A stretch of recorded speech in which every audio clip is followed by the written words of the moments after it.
మిగతా కోర్సులకు కూడా అంత డిమాండ్ ఉంది. దాంట్లో కూడా అంత ప్యాకేజ్ ఉంది అనేది అవగాహన వచ్చిందంటారా? ఇంకా మనం వాళ్ళకి ఇంజెస్ట్ చేయాల్సినటువంటి అవసరం ఉందంటారా? అదే అవేర్‌నెస్ తక్కువుంది. ఆ! యాక్చువల్‌గా డిగ్రీ ప్రోగ్రామ్స్ అనేప్పటికి ఒక తక్కువ చూపు. హ్మ్.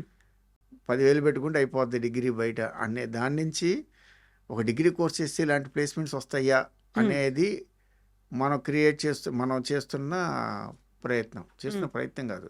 సక్సెస్ అవుతున్నాం. యాహ్! ఇండస్ట్రీని క్యాంపస్‌కి తీసుకురావటం అనేది కొత్త టెక్నాలజీ. హ్మ్. మీరు ఇందాకన్నారు క్యాంపస్ ప్లేస్‌మెంట్స్ వస్తాయి అయన్నీ ట్రెండ్ మారిపోయింది. ఇప్పుడు ఇండస్ట్రీనే క్యాంపస్‌లో పెట్టాం. ఓహ్! ఓకే. ఇండస్ట్రీ వచ్చేసింది. క్యాంపస్‌లోనే ఇండస్ట్రీ ఉండిపోయింది. క్యాంపస్‌లో ఉండిపోయింది. హ్మ్. అక్కడే ప్లేస్‌మెంటు, అక్కడే ఇంటర్న్‌షిప్ అన్నీ క్యాంపస్‌లోనే.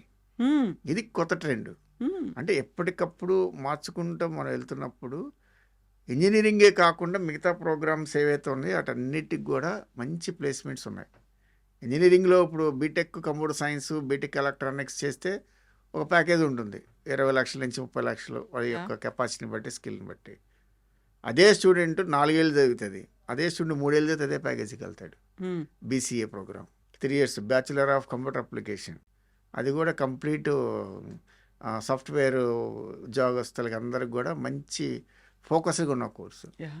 అది మంచి ప్యాకేజీలు వస్తున్నాయి. 25,00,000, 15,00,000, 25,00,000 ప్యాకేజీలు వచ్చి పిల్లలు బీసీఏ ప్రోగ్రామ్ చేసి 3 ఏళ్లలో సెటిల్ అయిపోతున్నారు. హ్మ్. అంటే అంటే తక్కువ టైంలో డ్యూరేషన్ ఎక్కువ లేకుండా తక్కువ టైంలో సెటిల్ అవ్వచ్చు ఇలాంటి ప్రోగ్రామ్స్. హ్మ్. అదే బీసీఏ బయట చదివితే తక్కువలో అయిపోద్ది. బట్ ఉద్యోగాలు కూడా తక్కువగా వస్తాయి. హ్మ్. మన దగ్గర చదివితే ఆ ప్యాకేజీలు వేరు, ఆ ట్రైనింగ్ వేరు, ఆ సిస్టమ్ వేరు.